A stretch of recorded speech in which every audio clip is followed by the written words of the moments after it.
All right, well, good afternoon, everyone. Good afternoon. I want to thank everyone for coming here this afternoon. I am incredibly pleased to be joined by the mayors of 5 great American cities. Mayor Stephanie Rawlings Blake of Baltimore, so close to us, Mayor Michael Nutter of Philadelphia, Mayor Mitch Landrieu of New Orleans, Mayor Karen Freeman Wilson of Gary, Indiana, and Mayor Muriel Bowser of our home city here in Washington, D.C. These mayors all represent cities of different sizes and different geographic points on the map, but that all share common problems. And collectively, they represent the shared commitment of our city's great leaders to work with not only with the Department of Justice, but with each other and with all of our communities on these major problems.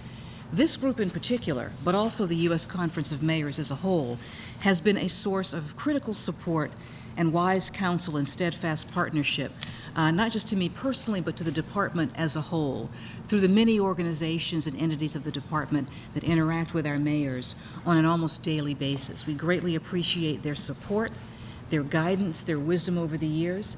I'm looking forward to today's discussion about how we can advance our common efforts to reduce violence, to strengthen the relationships between law enforcement and the communities that we all serve, and create stronger and safer communities where every American can thrive.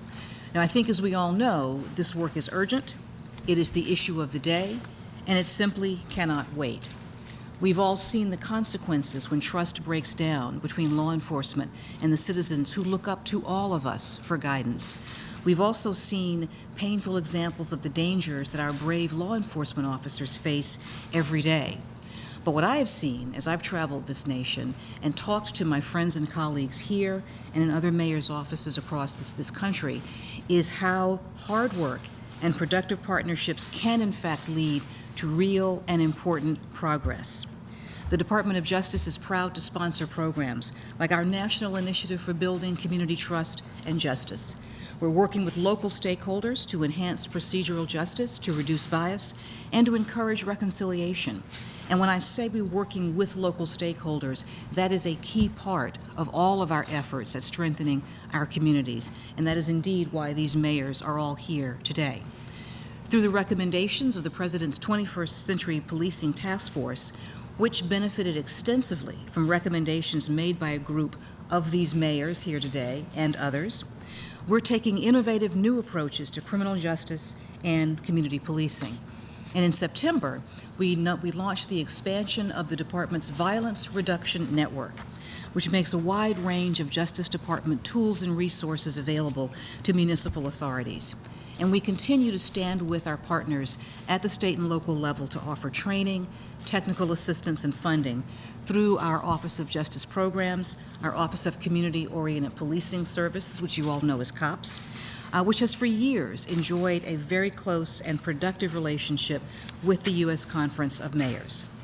Our goal is to work to create not just a working relationship, but a true partnership, which I know that we have. Our goals are the same: to reduce violent crime, to promote officer safety, and to restore community trust and security across the country. And in every instance, we are emphasizing the input and the participation of those who know our communities best, the men and women who call them home. And that's why the conversations like this one that we're having today are so important. They allow us to share these pressing concerns. They allow us to talk about the innovative ideas and share them and refine them and hone them. And they really give us a chance to evaluate our progress and to chart the way forward. They also reaffirm our shared commitment to a safer and stronger nation. This meeting is a part of the Department of Justice's ongoing discussion with the leaders like these on all of these important issues. And that's why I'm so honored to welcome them to the Department of Justice today. I'm so delighted to have this meeting and this discussion with them, and I look forward not only to realizing that goal, but to continuing and strengthening this relationship to the benefit of all of our citizens.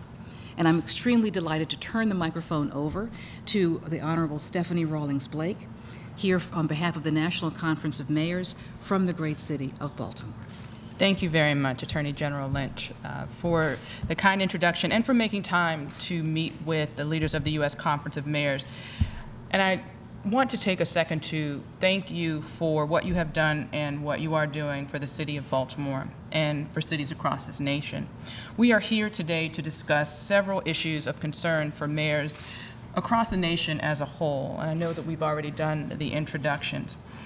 The cities who are represented today, like Baltimore, have seen a recent and significant spike in homicides and in violence. The Conference of Mayors has developed some recommendations for quick federal action, and we look forward to discussing these ideas with you today and your team. In addition, I expect that we'll discuss the bipartisan criminal justice reform bills currently moving through Congress. This sorely needed legislation is important for our cities and for our residents, and the U.S. Conference of Mayors is committed to seeing it become enacted into law. Finally, strengthening police-community relations has been a priority for our organization for many years, and it has been a heightened priority since the tragic events that occurred in Ferguson last year and in other cities, including Baltimore, since then. Under the leadership of Mayor Karen Freeman Wilson, our working group of mayors and police chiefs developed a set of recommendations to strengthen community policing efforts in our cities. Many of those recommendations were included, as you mentioned, in the President's Task Force on 21st Century Policing. We're now working closely with our good friend Ron Davis and the COPS office to see those recommendations implemented in our cities and throughout our nation. We must also acknowledge the invaluable contribution which the COPS office and its programs have made to the safety of our cities, both by supporting the hiring of additional officers and by institutionalizing community policing in departments both big and small across our country. I must also mention how much we appreciate the presence of Assistant Attorney General Carol Mason. I appreciate her being at this meeting. The Office of Justice Programs provides invaluable assistance to cities, including most recently funding for body-worn cameras. So thank you very much for being here. She has also been a true friend to America's mayors. Thank you. Okay. Thank you all. Thank you. Questions?